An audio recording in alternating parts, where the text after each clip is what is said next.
Él es Gerardo Pérez. De niño soñaba con ser jugador de fútbol y trabajar vinculado a la historia y a la comunicación. De más grande, el futbolista quedó en el banco y Gerardo saltó a la cancha de la Facultad de Comunicación y al profesorado de Historia en el Instituto de Profesores Artigas. Gabriel Chirichi pudo ser un gran actor. Pero usted me mata el punto, compañero. Pero las charlas con su abuelo, los libros de historia y la influencia de su familia docente lo pusieron en el IPA a mediados de los 90. Y yo soy Yamandú Cardoso.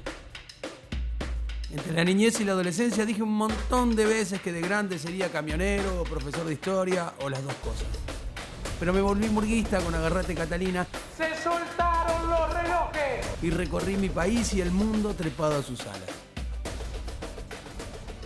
Juntos les proponemos explorar los 300 años de historia de Montevideo. Les damos la bienvenida. Esto es Caminando la Historia.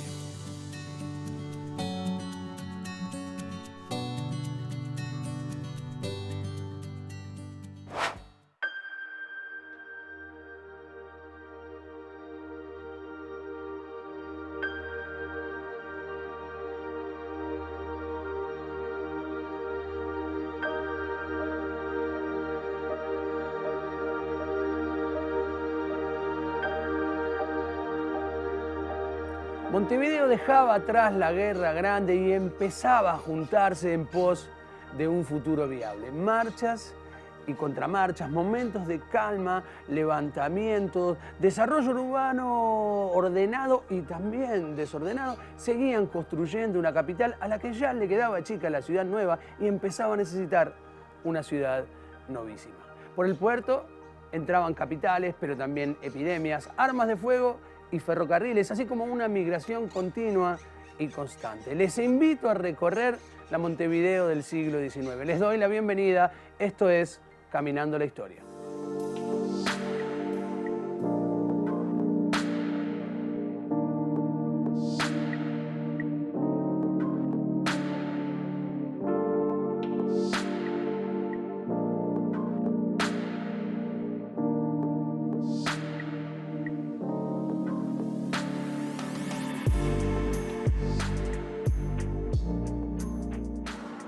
La Montevideo novísima fue la Montevideo de la segunda parte del siglo XIX. Fue una Montevideo y fueron muchas. Fue una Montevideo bien movida y muchas veces en contradicción. De aquel Uruguay comercial, pastoril y caudillesco venimos a esta Montevideo en expansión, en proceso de crecimiento, tanto de población como urbano. Una población que va a pasar de tener en 1850 30.000 habitantes, en 1900 va a tener 300.000 habitantes. Es una Montevideo que no para de crecer. Montevideo de la segunda mitad del siglo XIX vendría a ser como una ciudad que comenzó a unirse luego de las divisiones de la Guerra Civil, pero también no solo en términos políticos, sino la unión de barrios que antes eran pueblos lejanos. Por ejemplo, se va a fundar el barrio de Colón, La Aguada, no es que se funde, sino que se integra a la ciudad, se hace el Damero. Bueno, la cuestión de la unión entre lo que fue el Cerrito y la ciudad vieja, la ciudad nueva incluso va a quedar chica y va a aparecer esto de ciudad novísima. Estamos justamente en el bulevar de circunvalación que se trazó en aquella época, que supuso además crecimiento de la economía, de las finanzas, de las comunicaciones, y eso trajo una modernización que no estuvo lejos de ser un momento de gran prosperidad, pero también fue un momento de crisis política, de guerras civiles, de magnicidios y de revoluciones. Posteriormente a la Guerra Grande es que se renombra aquella villa de la Restauración que floreció junto con Oribe en la Guerra Grande a de la Unión, justamente pensando en la necesidad de que aquellos montevideanos, uruguayos, se unieran pensando en un destino para el siglo XIX. Re interesante, fusión de tradiciones políticas, gobiernos que tuvieron coparticipación de blancos y colorados, pero también momentos de mucha violencia, de asesinatos, el Día de los Cuchillos Largos, magnicidios como el de Máximo Santos, que falló pero lo lesionó gravemente, o el de Artiborda, y terminó con, por ejemplo, la Revolución de las Lanzas de Timoteo Aparicio, donde aquella zona volvió a ser sede de un cuartel blanco, o la Revolución de Aparicio Saravia a fines de siglo. O sea, una Montevideo en crecimiento, expansión, muy tumultuosa y también muy dinámica porque se empezó a expandir la educación, el Estado empezó a tener un nuevo rol y la sociedad crecía.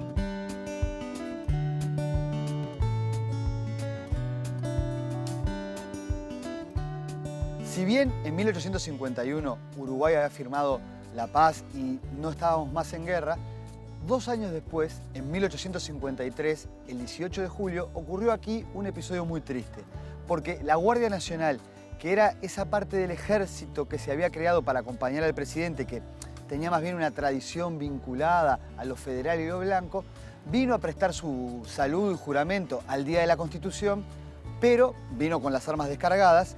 Y la otra parte del ejército, la colorada, la acribilló a balazos, generándose un tumulto y una masacre que comenzó una etapa de mucha confusión política y violencia. Esa masacre del 18 de julio terminó en la caída del gobierno de Giró y en la sustitución por un general colorado de hasta entonces poco conocido, pero que comenzó a ser como la figura fuerte, de nombre General Flores. Flores se convirtió en que de alguna manera pacificó, pero también generó ese episodio, y para que no hubiera tanta protesta luego del clima, se montó un triunvirato con 2 personalidades ya eternas, podría decirse, que eran Lavalleja y Rivera. Lavalleja, que estaba ya muy viejito y que para integrar el triunvirato le obligaron a convertirse en colorado. Y Lavalleja termina escribiendo que pone su sable al servicio del Partido Colorado. Lo que pasa que la historia es increíble, ¿no? Lamentablemente Lavalleja ni llegó a ser casi presidente de ese triunvirato porque le dio un derrame cerebral y se murió.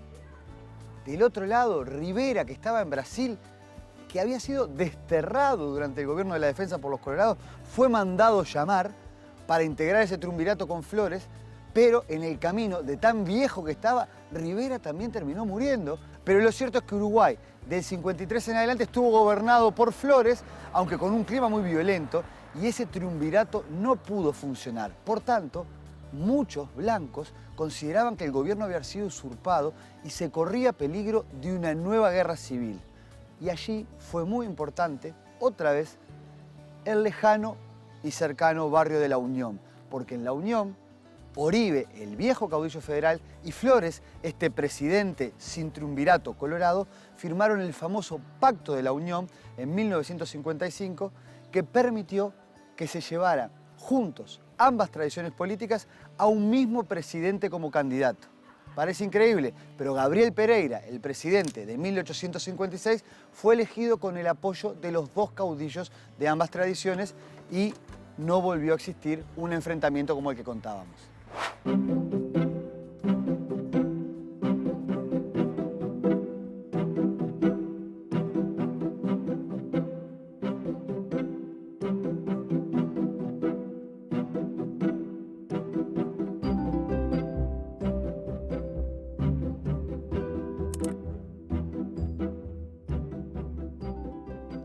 La ciudad de Montevideo continuaba su crecimiento, se pacificaban algunas de las tradiciones políticas más complejas, crecía el comercio, se desarrollaba su teatro nacional, incluso llegaban nuevos productos, nuevas tecnologías, pero también llegaron cosas complicadas como la fiebre amarilla. Exactamente, no solamente mercadería llegaba a través del puerto de Montevideo, sino también enfermedades. Y un caso paradigmático es la fiebre amarilla en el año 1857. Desde febrero hasta junio de ese año, los montevideanos van a padecer una de las peores epidemias de la historia. Es que aproximadamente van a morir entre 888 y 1500 personas, esos son los números que se manejan. Y muchos de aquellos montevideanos van a retirarse a zonas más alejadas, como es el caso del Prado, tratando de buscar espacios verdes. Bueno, es famoso el caso de Gabriel Pereira, que era el presidente, se peló para el Prado. Bueno, el cuadro muestra también esa desolación, ¿no? La llegada de una epidemia que no se sabía tampoco cuál era su origen. Sí que venía a través de los barcos en diferentes ciudades portuarias. Hubo casos de fiebre amarilla y bueno, la sociedad generó mucho temor. Luis Boena, en el año 1857, va a realizar esta representación que nos permite observar algunos rasgos de la sensibilidad de la época. En este caso, tratando de recrear la escena por la cual precisamente se da ingreso de la enfermedad al puerto de Montevideo. En un contacto clandestino entre embarcaciones, no estaba permitido, había una embarcación de marca sucia, le decían, porque se sabía que tenía enfermos a bordo. De todas formas, unos barqueros entran en contacto con ella y de esa forma ingresa la enfermedad a Montevideo, generando una situación de inestabilidad muy grande. Sí, se calcula que más o menos entre un tercio y la mitad de la población de Montevideo se contagió. No fue mortal para todos, pero fue muy grave. Y esto también creó una situación muy rara, porque se había en buena medida pacificado, todos los barrios unidos, desde La Unión, Oribe y Flores habían hecho un pacto, gobernaba Pereira, que era la época de la fusión, y lo que alteró todo fue la fiebre amarilla, que además, se suspendieron los velorios, era difícil juntar la gente para hacer los entierros, y además se dio una cosa novedosa, ¿no? Y como en contraposición con lo que pasó entre Solis y Solís, que fue que la iglesia empezó a perder pie porque como que no daba respuestas a lo que ocurría, ¿no? Ese es un tema que, la obra también lo refleja. Los historiadores dicen que a partir de la fiebre amarilla, la idea de la masonería, de la laicidad, de la ciencia, de la secularización, empezó a ser más tenida en cuenta y hubo un cambio de sensibilidad. Y en parte en esta etapa, aparte de que fue terrible y muy movido todo lo de la fiebre amarilla, en Montevideo empezó a existir otra concepción más secularizada, más científica, para abordar los temas, y a poco tiempo, cuando sea presidente Berro, se van a secularizar los cementerios, va a empezar un proceso nuevo de modernización en la sensibilidad.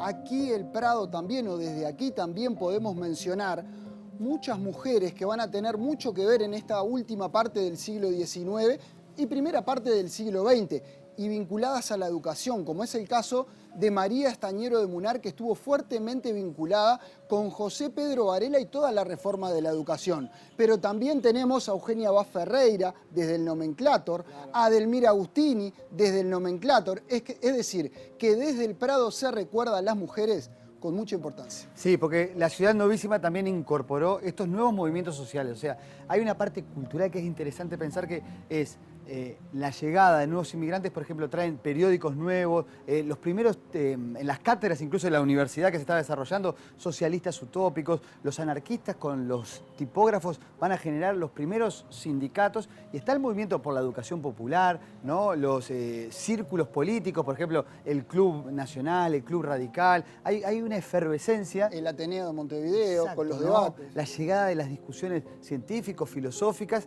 y la expansión de la educación pública y del Estado que se estaba secularizando. Y eso además con un consumo cultural muy rico, como por ejemplo la creación de un teatro nacional que va a ser muy importante en esta etapa.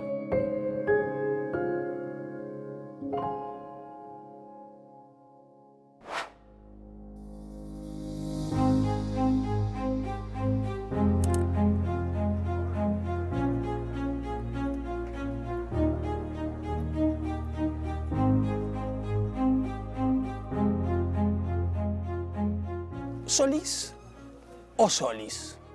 ¿Es nuestra casa mayor de comedia un recinto que homenajea al viajero y colonizador europeo Juan Díaz de Solís? ¿O su nombre, Sol, en latín, es un masónico homenaje al arquitecto del universo? En 1856, tras casi 20 años de proyecto, se inaugura nuestro principal teatro. Gobernaba Gabriel Pereira, Montevideo se encontraba en expansión y entre la población había una gran expectativa por tener una sala que pudiera recibir las compañías internacionales. Como en la Comisión de Organización y Construcción había muchos masones, las autoridades de la iglesia, que formaba parte todavía del Estado, sospecharon: estos masones van a querer llenar con su simbología al nuevo gran edificio, y eso evidentemente no les gustó nada de nada.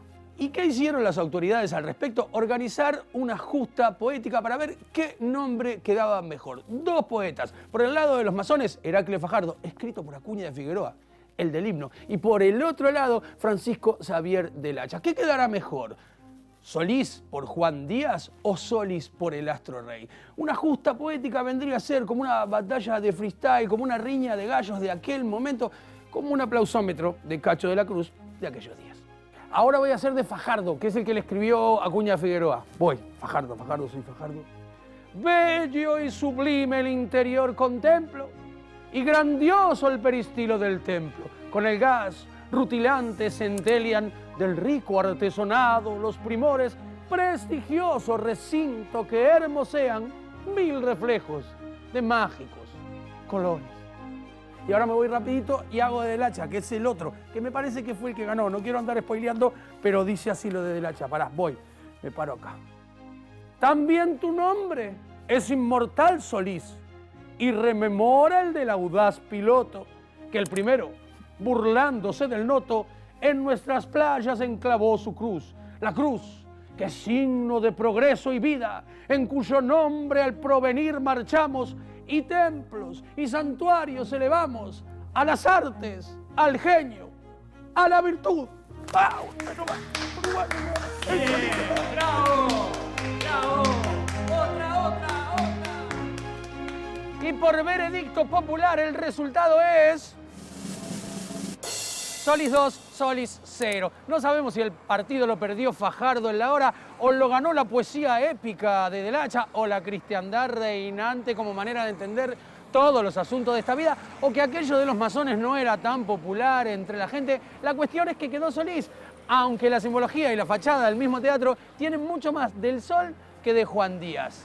Lo cierto es que ese nombre que nos resuena hasta hoy marcaría el último momento de predominio de cristiandad en la cultura. Al año siguiente, la fiebre amarilla les daría una oportunidad de revancha a los masones derrotados.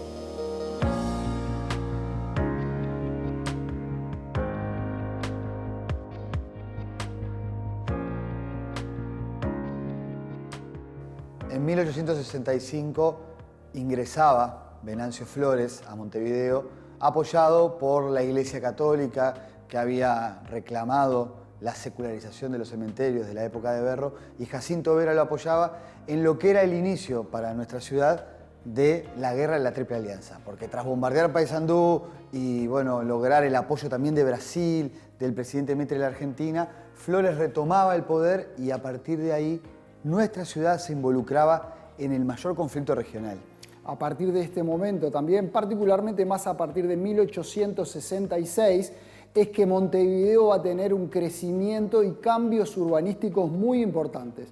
En el año que acabamos de mencionar, cambian los nombres de los caminos de acceso a Montevideo y van a aparecer, por ejemplo, Camino Millán, Camino Burgues, Camino Goes, así como cambian también los nombres de las calles de La Unión y del Cerro, además de la aparición de nuevos barrios. Claro, es una etapa compleja porque uno puede notar que está llegando la guerra más moderna, que además va a desarrollar mucho al puerto de Montevideo. En esta etapa se va a dar el comercio de tránsito, que va a ser verdaderamente de las finanzas, de los bancos, de bueno, hasta polémicas sobre el uso de la moneda, lo que se llamó oristas, los que querían el oro, o los cursistas que querían los billetes. Bueno, todo ese desarrollo se da en medio también de un momento crítico para la región, en donde Flores tenía el poder como dictador, pero también iba a estar la resistencia de los blancos.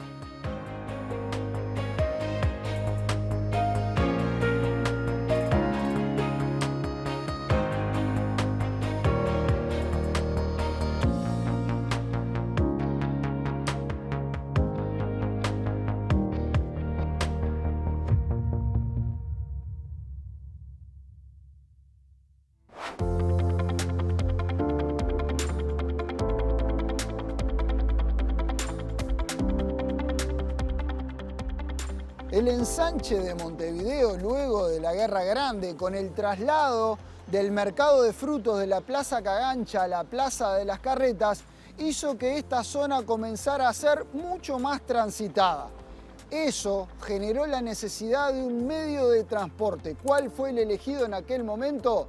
El tranvía a caballos. A partir de 1875 se instala la empresa El Tranvía Oriental, para comenzar a unir diferentes puntos de aquella Montevideo.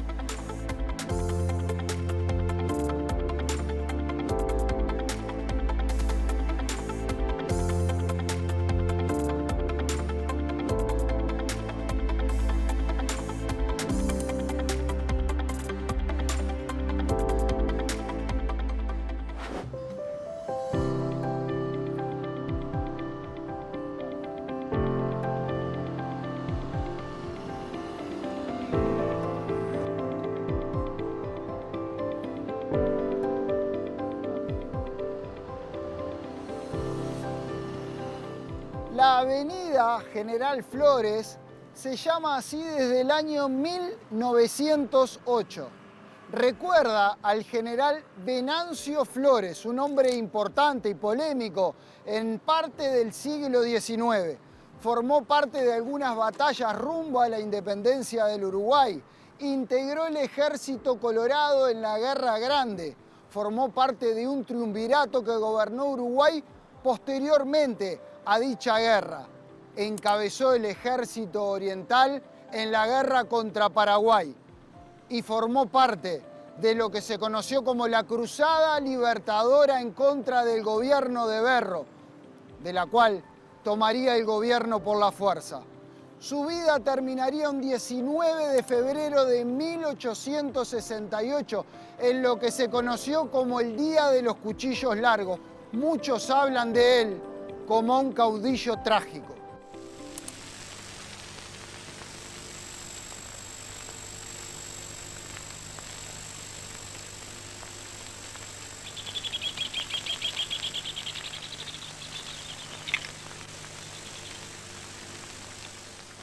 En febrero de 1868 ocurrió el Día de los Cuchillos Largos. Ese día podría considerarse como el remate, el final de este periodo, desde la violencia política iniciada con la masacre de la Guardia Nacional y el asesinato casi que simultáneamente de Venancio Flores y de Bernardo Berro. Venancio Flores, presidente en su carruaje, se dirigía justamente al fuerte de gobierno que quedaba a mis espaldas y fue interceptado. Todavía no se sabe por quién, aunque hay muchas pruebas que tienden a pensar en el gente del Ministerio de Guerra del propio Partido Colorado vinculado con el Goyo Suárez. El Goyo Suárez fue la figura a su vez responsable de los fusilamientos de Paysandú contra Leandro Gómez. Bueno, es interceptado, acuchillado y justamente ese día, minutos antes, Bernardo Berro, el doctor del Partido Blanco, el que había promovido la fusión y que había intentado gobernar de manera equilibrada, bueno, tras el poder de Flores, Bernardo Berro intentó un levantamiento armado contra Flores que fracasó. Pero los colorados que se enteraron lo fueron a buscar a la casa y a metros de aquí, en el Cabildo, lo mataron y pasearon su cuerpo en un carro destinado a la basura, mostrando que los blancos habían intentado una revolución. pero se asoció de forma oportunista la muerte de Flores con el asesinato de Berro y se empezó a decir que a Berro lo habían matado porque habían matado a Flores, cuando en realidad no fueron dos hechos simultáneos. Pero ocurrió algo peor, y es que en un telegrama, porque ya en esa época había otra forma de comunicación, desde el Ministerio de Guerra se supuestamente dijo: mataron a Flores, vénganse, pero al parecer una letra se confundió y se entendió vénganse. Y se cometió una masacre de blancos vengativamente por parte de los colorados en la ciudad, acusándolos de haber matado a Flores.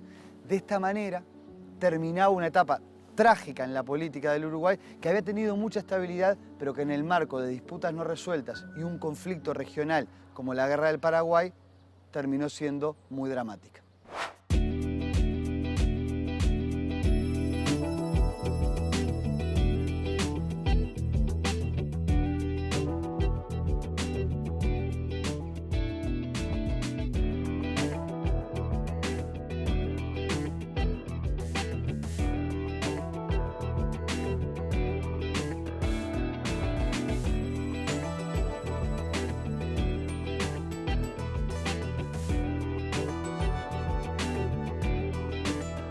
La Montevideo de la segunda parte del siglo XIX no paraba de crecer desde todo punto de vista. Y en un intento por ordenar, por organizar aquello que a veces era desorganizado, es que en el año 1878 se traza el Boulevard de Circunvalación, lo que hoy conocemos con el nombre de Boulevard Artigas. En aquel momento de Montevideo fueron muy importantes los rematadores que dieron lugar a nuevos barrios. Hablamos de Reus, hablamos de Piria, sobre todo con una destacada función, y Escardó, y hablamos del tranvía, tratando de conectar la Montevideo urbana con la Montevideo que iba más allá de los límites del bulevar. Sí, sí.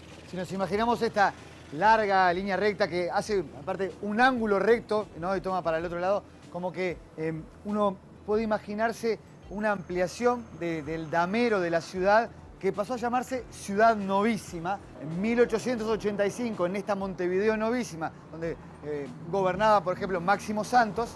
Se decidió construir, así como las pinturas de Blanes sobre Artigas, ponerle el nombre Boulevard Artigas, ¿no? Haciendo referencia a esa identidad que se estaba forjando y que tenía que ver también, no solo con lo que pasaba en la Ciudad Novísima, en los nuevos barrios, sino también con un desarrollo de una ciudad ya como centro urbano vinculado al comercio internacional, a lo que era la expansión del modelo agroexportador, y con barrios que crecían por todas partes. Es un segundo ensanche de Montevideo que está fuertemente relacionado con el crecimiento de la población y con esto que acabas de mencionar, de una bonanza económica que permitió un desarrollo del urbanismo en Montevideo. En 1891 se va a crear, en parte vinculado a todo esto, ¿no? Nuevas comunicaciones, inversiones extranjeras y locales, ya funcionaba el tren, pero se crea el barrio Peñarol, ¿no? Que tiene que ver con la expansión ya de la ciudad, vinculada también con el mundo agrario.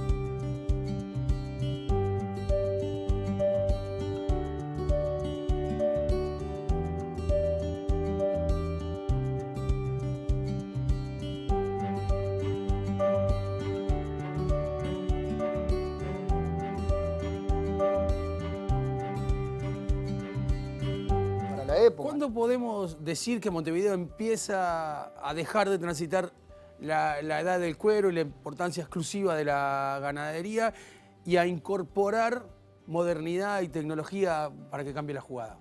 Bueno, el término de 1850, 1860, cuando se termina la Guerra Grande, empieza a haber como un cambio de la economía orgánica a una economía mecanizada o basada en otras fuentes de energía, porque no es que se dejó de depender de la ganadería, sino que la ganadería empezó a procesarse de otra manera, aparecieron nuevas tecnologías como el gas, bueno, las nuevas comunicaciones, el telégrafo, el tren, bueno, ya estaba la fotografía, pero empieza a darse un desarrollo también con la ovinización, que permitió que no solo hubiera vacas, sino también ovejitas y exportación de lana. Bueno, era la época de la guerra de secesión en Estados Unidos, entonces el algodón no llegaba a Europa y se precisaba en la industria textil. Todo eso demandó cambios, ¿no? Que, bueno, por ejemplo, las vías, ¿no? Si uno piensa cómo se empieza a organizar el mercado de producción agraria en Uruguay, empezó a salir más por Montevideo de cara al capitalismo mundial. Bueno, muchos hablan de capitalismo agrario y eso también trajo un desarrollo del sector financiero. Ya los bancos estaban en expansión, la City montevideana, la vieja ciudad vieja, se convierte en un lugar de, bueno, de inversiones, llegan inversiones extranjeras también, ¿no? Y entonces ahí hay como un desarrollo muy importante que tiene un punto de quiebre y de salto, que es triste contarlo, pero ocurrió, que fue la Guerra del Paraguay, que, bueno, que todos saben, la Guerra de la Triple Alianza en 1865 supuso un crimen brutal, pero al mismo tiempo un nodo en la región de nuestra ciudad, conectando con lo que se llamaba el alto comercio. Entonces eso terminó, bueno, en una situación de muchos cambios, porque hasta el ejército se fortaleció, el Estado empezó a tener cierto control, antes era mucho más caudillesca la situación territorial y hay un cambio muy fuerte hasta el rol de Montevideo como capital.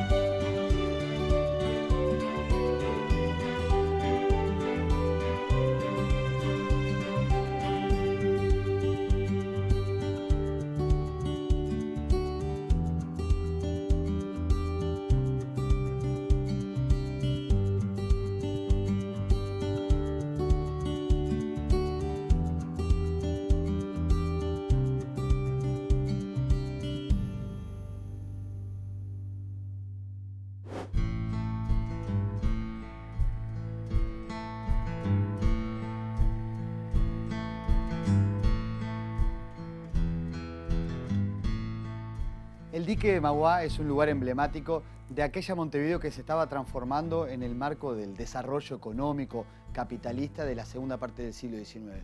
Porque acá se estableció la Compañía del Gas ya en su fase madura, porque originalmente había estado en la Ciudad Vieja, pero todavía no tenía la capacidad de llegar a más barrios. Y aquí, desde 1867, la Compañía del Gas empezó a iluminar de lo que eran unos poquitos, 150 faroles en la Ciudad Vieja, llegó hasta La Unión, hasta el Cerrito, con una capacidad de expansión similar a lo que estaba ocurriendo con el ferrocarril, el tranvía, toda aquella década de desarrollo que, bueno, también tiene en esta figura Irineu Evangelista de Souza, ese era su nombre original, el barón de Mauá con título de nobleza, vinculado a la monarquía brasileña, también vinculado a la Casa Rothschild porque era un financista de alta gama a nivel regional. Tenía un castillo en Mercedes con saladero y luego iba a invertir en el desarrollo del comercio y acá fundó uno de los primeros bancos, junto con el Banco Comercial, y luego adquirió esta compañía que la desarrolló también con un dique para potenciar la navegación y, bueno, ser parte de aquel desarrollo económico de una Montevideo que se integraba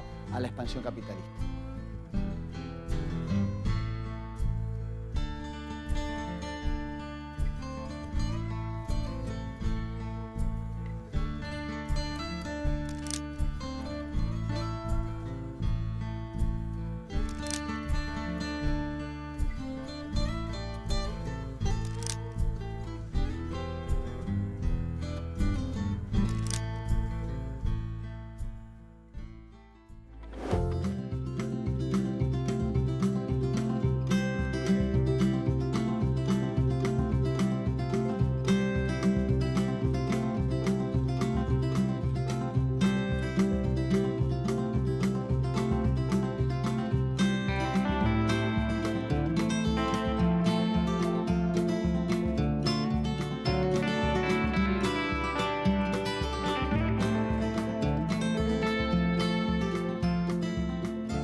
Entonces, para situarme, no estamos lejos de aquella época de construcción de nacionalidad, por ejemplo, a través de del cuadro de Blanes. Exactamente. Más o menos por ahí.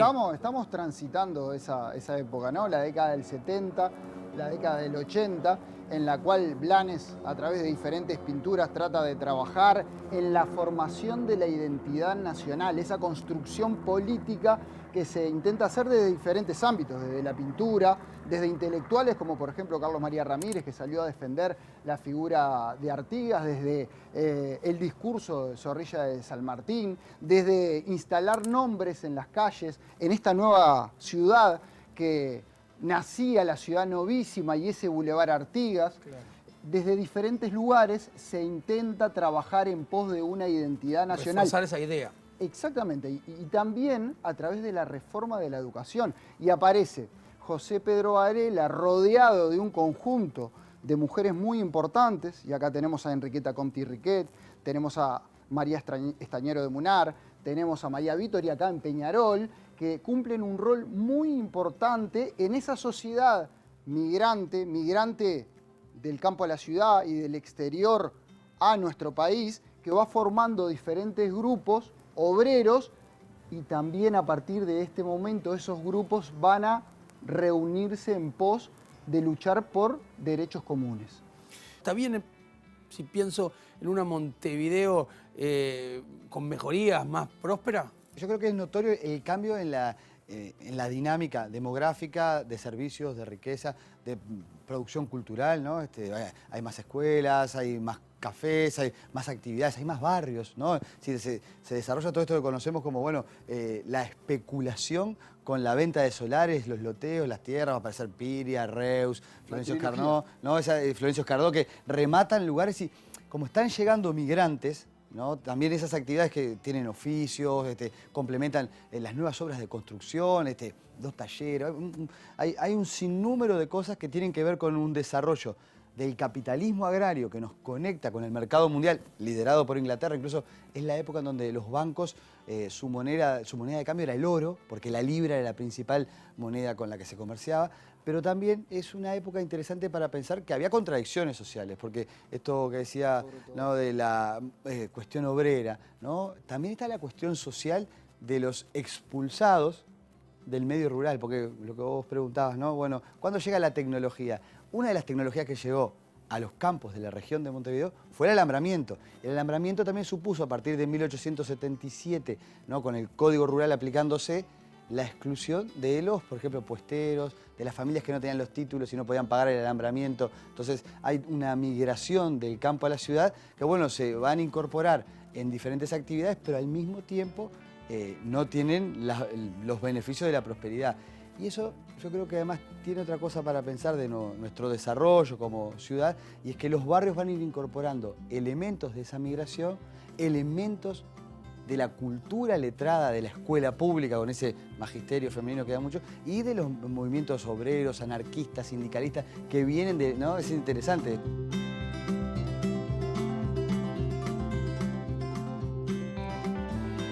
Pero aparece también en este movimiento cultural en Montevideo la circulación del fútbol.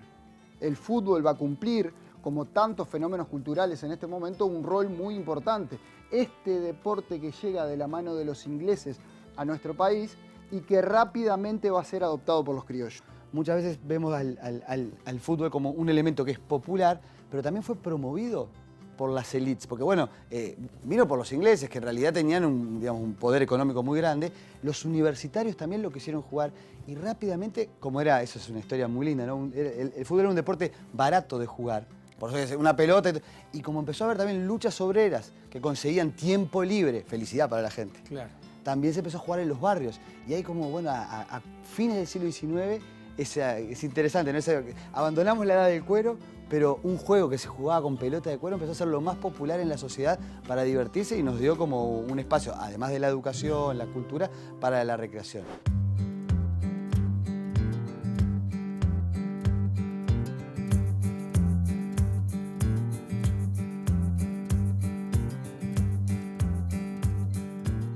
El barrio Peñarol tiene una rica historia dentro de nuestra Montevideo.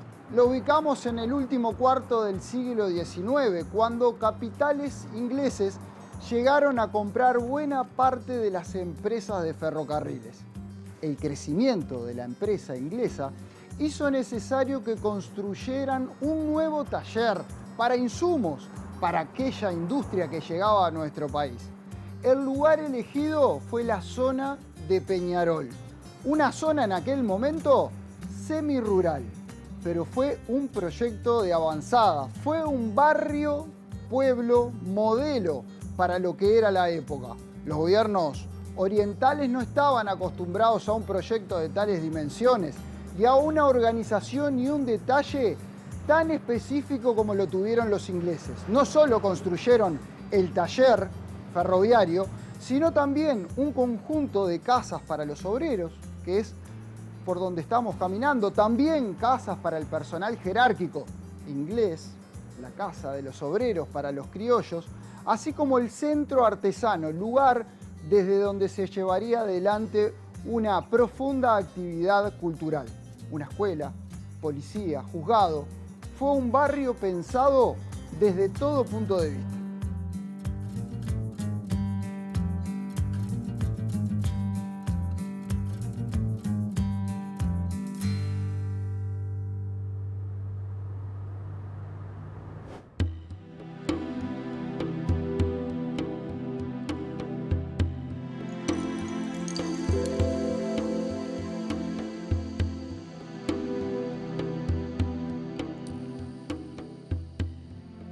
La profesora de Historia del Arte, Daniela Tomeo, nos ayuda a entender cómo nos relacionamos en Montevideo con nuestros restos coloniales a lo largo del tiempo. Por ejemplo, la Puerta de la Ciudadela, que pasó por la Escuela de Artes y Oficios para luego volver a su espacio original.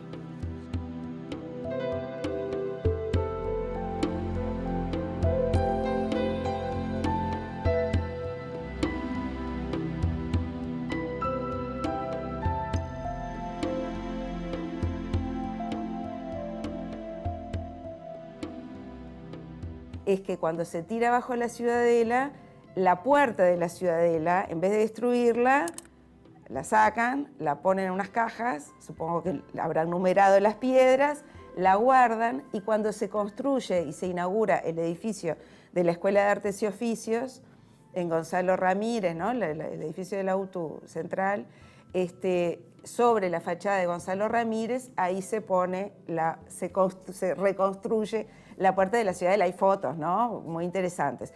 En la década del 50 del siglo XX dicen, no, vamos a volver a poner la Puerta de la Ciudadela en el lugar donde originalmente estaba. Y entonces si uno mira fotos de la Plaza Independencia de 1940, no hay Puerta de la Ciudadela. Si mira 1960, volvió la Puerta de la Ciudadela, que si ustedes se fijan, vieron que tiene todo un muro atrás, ¿no? Que la está conteniendo, porque si no, pobrecita sola, ahí sin la muralla no tiene sostén. Así que eso también tiene que ver con cómo los montevideanos, ¿no? Y los uruguayos fuimos viendo la época colonial, en un momento, bueno, destruirla, que desaparezca, y después, bueno, la década del 60, del siglo XX ya es otra época, ¿no? Bueno, vamos a recuperar aquello que de alguna manera en algunos países, además y ciudades, tiene un rédito turístico importante.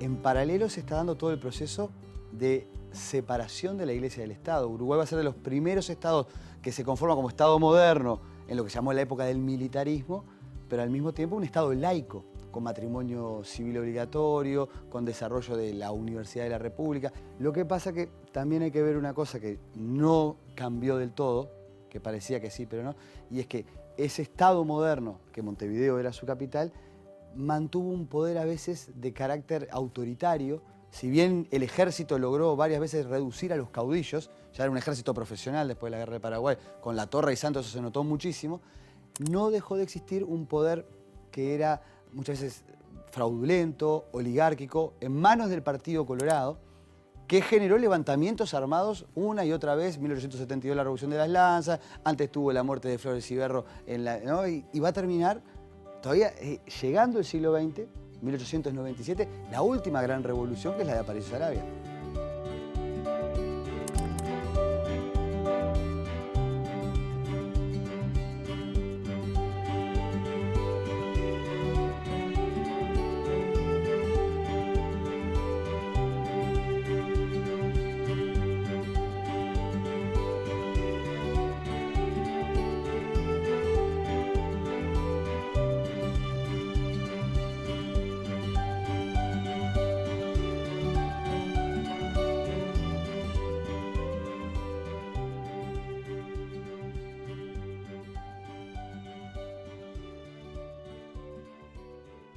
Bueno, profes, ¿qué se llevan del capítulo de hoy? Bueno, hay como una cosa que me parece interesante que venimos viendo a lo largo del ciclo y es, bueno, la ciudad vieja, la ciudad nueva. En este caso ya pasamos por también la ciudad novísima, esa circunvalación, ¿no? El Boulevard Artigas, que hay que imaginarse lo que era como los límites de la ciudad, que se empezaba a conectar por el ferrocarril, por el telégrafo, con nuevas instituciones, ¿no? La escuela pública, otra dimensión hasta de los barrios, en una Montevideo, bueno, que se insertaba también en el capitalismo mundial, ¿no? Con inversiones extranjeras, no sin contradicciones, la guerra de la Triple Alianza muy dura, pero ya convirtiéndose en un factor de desarrollo de todo el país. Y en este camino a mí me gusta o elijo quedarme con algo más cultural, ¿no? Me elijo quedarme con el fútbol. Este fútbol que llega de la mano de los ingleses, y acá estamos en un lugar que fue de alguna forma llevado adelante por los ingleses, pero que rápidamente fue adoptado por los criollos, y en esa combinación, ¿no? Y representa eso que hay mucho en esta etapa del siglo, de lo migrante con lo criollo, enseguida es adoptado por los uruguayos, que le dan una vida particular a ese deporte, ¿no? Creo que es una mixtura que tiene mucho que ver con la identidad nacional, y el fútbol nos va a determinar para el futuro. Y en mi caso, si bien aprendí con ustedes que en este periodo no solamente la cosa venía de conflicto bélico, de violencia, de guerra interna, y que también es una etapa de modernidad, de mejora, de cambio, de conquista de derechos, no me deja de parecer muy importante la situación de un pueblo también peleándose frente a sí mismo y de hermanos matándose, y las guerras civiles y las divisas que serían tan importantes para la historia de nuestro país. Y en medio de eso elegí poner el foco en una historia de amor. Y si hablamos de eso, pensé directamente en la hermosísima canción del Bocha Benavides, Como un jazmín de país. Dijo el muchacho a la moza, desde el comienzo te vi. Dijo el muchacho a la moza, desde el comienzo te vi. En el sueño la vigilia, como un jazmín del país. En el sueño la vigilia, como un jazmín del país, perfume de la alta noche, pequeña flor constelada, en el patio con aljibe y en mi corazón guardada.